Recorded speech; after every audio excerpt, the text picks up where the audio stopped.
theories. So I guess, Joe, I'll start with you since you're kind of hearing this for the first time. Okay. So what do you think happened to him? Based on what I was seeing on the screen,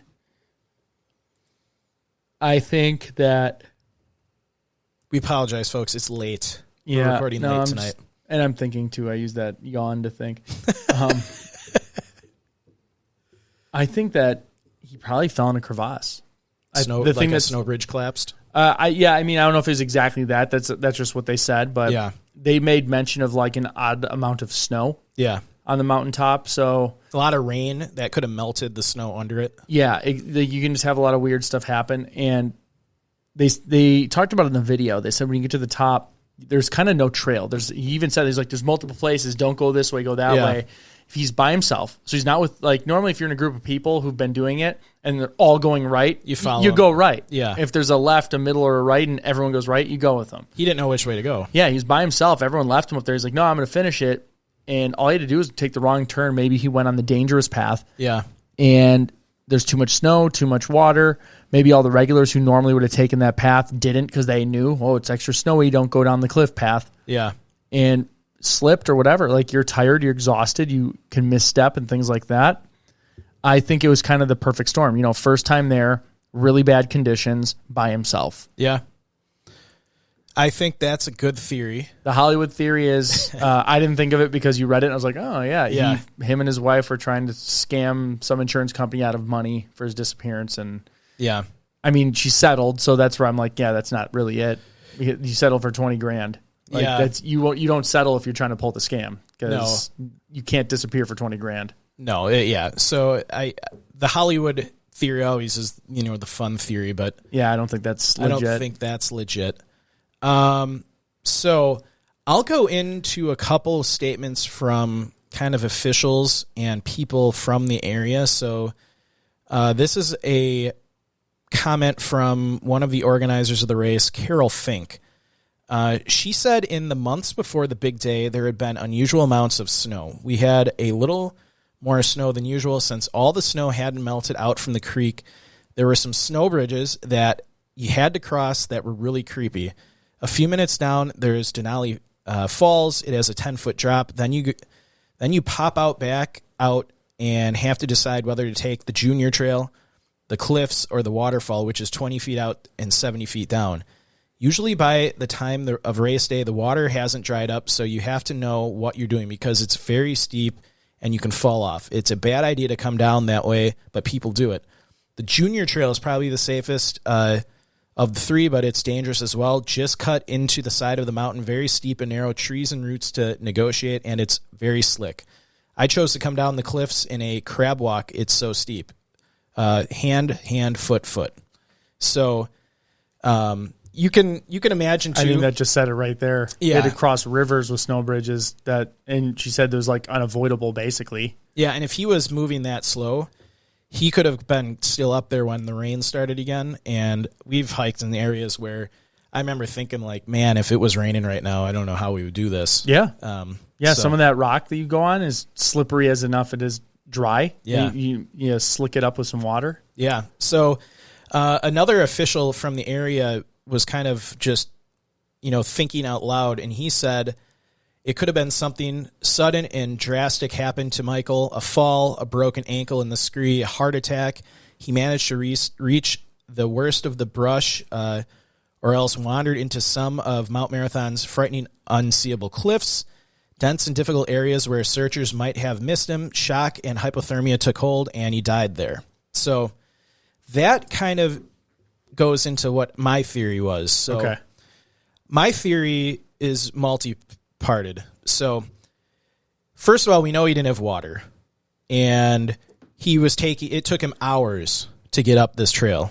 And my guess is he probably was starting to get hypothermic or no, dehydrated.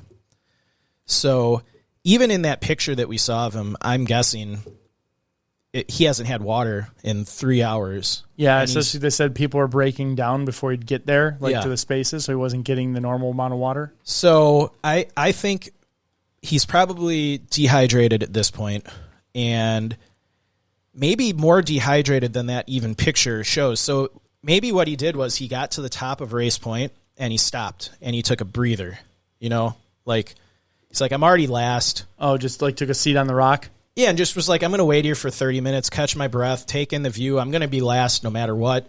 It's going to be light out for hours. I mean, at that time of the year in Alaska, it's kind of like perpetual twilight, right? Yeah. I believe. So maybe he, being dehydrated, he gets up there, he's taking his time, and he's becoming more and more dehydrated, and the weather changes like that. And he has no protective gear, and it starts raining, it gets windy, he's already dehydrated, he starts getting hypothermic, and he starts making poor judgment decisions. Yep. Perhaps he, like one of these comments, he hikes the wrong way and keeps going up to the peak. Or, like you said, he went down one of the spots you're not supposed to and fell into a crevasse or something that searchers that lady's statement and the video, the guy's like, you don't want to go down that way. No, so I think animal attack, while it could happen here, from what I read, this is such a populated trail that a lot of the bears and stuff are not going to be... Well, especially how many people 999 people just ran through the area. Yeah. There's probably not going to be animals coming back for a bit. And, I mean, I know bears... I don't know that bears are going to be in that kind of grade, 60 degrees.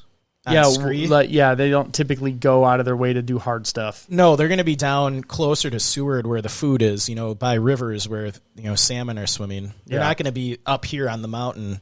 So while you can't rule out a bear attack, I think that's pretty unlikely. I think it's a combination. He was dehydrated, became hypothermic, made some poor decisions on his way down, got stuck up in there some bad weather, and fell and injured himself. And he had no gear to survive the night. Yeah, I think if you injure yourself and fall, you're not, in that condition at that age, he wasn't going to be lasting long. No, and this terrain looks just crazy. Yeah, if you fell somewhere in there, there's a good chance no one's going to find you because no one's going to go down in there. Yeah, and you can see this is that other trail. Yeah. Like that's the one that you're not supposed to go down, I guess.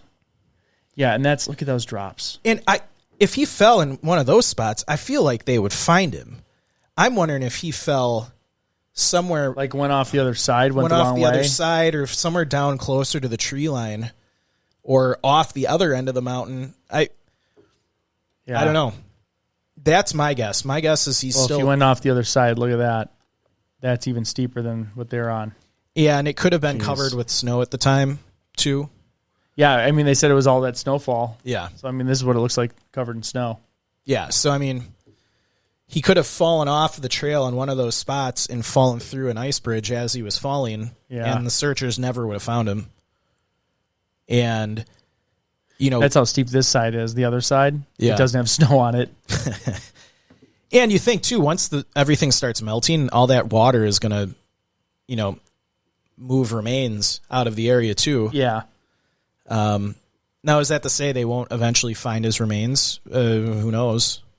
Enough people are running this that if he fell somewhere, that's right. I think it's not on the trail. It's probably not on the trail. They've run it many times since then. Oh yeah, 2,000 people a year run this trail. Yeah. So yeah, my guess is he fell somewhere on the opposite side of the trail and he's over there somewhere. And I think you got to realize it's probably from this point down because they said they found him right here and he was still headed up. Yeah. So they know he passed all of this stuff just fine. So it really narrows the search down from like here to the bottom. Yeah. And I mean, it could be anywhere along that trail. That's what I'm saying. Like, but from the top of it to the bottom, you don't have to worry about this part over here where it goes up. Yeah. So. Yeah, I agree with your theory. I think I think some just unfortunate accident happened. Yeah. Well.